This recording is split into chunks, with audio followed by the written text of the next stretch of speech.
My mom would be at all my sporting events. Let's say I was playing football, okay? My mother would be on the sidelines, and if the play on the field started going one way, my mother would run along like, Mark, get him, get him! I'd be like, oh my gosh. I'd get in the huddle with the other guys. They go, Mark, is that your mother? I go, no, I never saw her before in my life. The greatest gift my mother ever gave me, she believed in me. I have overdosed on drugs on 3 occasions where I should have been dead. But I believe I was kept here for a reason. You show me your friends, I will show you your future. How do I know this? I hung out with losers, and I became the biggest loser of them all because I gave up everything I dreamt about as a little boy because of who I chose to surround myself with. My friends would drive me home at 2, 3, 4 in the morning. We'd be drunk and high, laughing in the car. We'd pull up in front of my house in New York. They go, Mark, the light's on. I go, oh man, my mother's up. See, my mom wouldn't go to bed until she knew her son was still alive.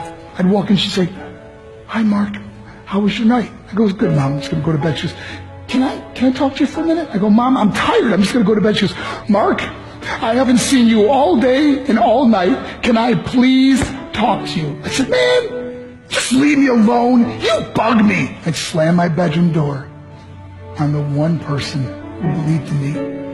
I was on a worldwide tour and we were wrestling overseas in Japan. After my wrestling match, I went upstairs in my hotel room and I fell asleep. There was a knock at my door at 3 o'clock in the morning. I got out of bed and I looked through the safety window and I could see it was a Japanese promoter. So I opened the door and he said, Mark, you need to call home. There's been an emergency. I went and got on the hotel room phone. I called back to the United States and said, hey, what's going on? He said, Mark, I don't know how to tell you this. I said, just tell me what happened. I was going to start crying. They go, Mark, I can't tell you. I said, just say it. He said, Mark, your mother died. I just threw the phone down. I ran out of my hotel room. I took the elevator to the lobby. When the doors opened up, I just ran out into the street. I mean, there was no cars. There was no people. It was 3 o'clock in the morning. And I walked down the middle of the street in Hiroshima, Japan. And I remember looking up and just saying, Mom, I am so sorry. I flew home for her funeral. And I was so nervous to walk up to her casket, so I just stood way in the back. And I kept looking from a distance. I kept thinking to myself, Mom, please wake up. Please get up. And then I finally got the nerve to walk up to her. And as I got closer, I could see my mom for the first time. I mean, she was so beautiful. She was dressed in white. I mean, she looked like an angel. And I just stood over and I said, Mom, you are my hero. Everything I am, everything I hope to be was because of you. You loved me so much. You gave me a life. You're the only one that ever believed in me. How did I repay her? By getting drunk? By getting high? By getting stupid? By hanging out with losers? For what? All she ever wanted to do was talk to me. I wish I could talk to you now, Mom. I wish you could see what I'm doing.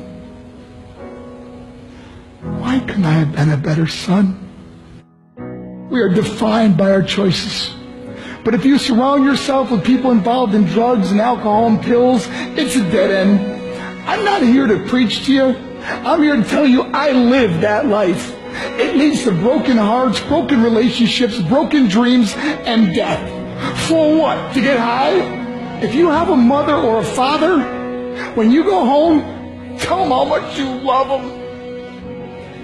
See, my whole life was about being rich and famous. I had to be a millionaire. I had to win the race.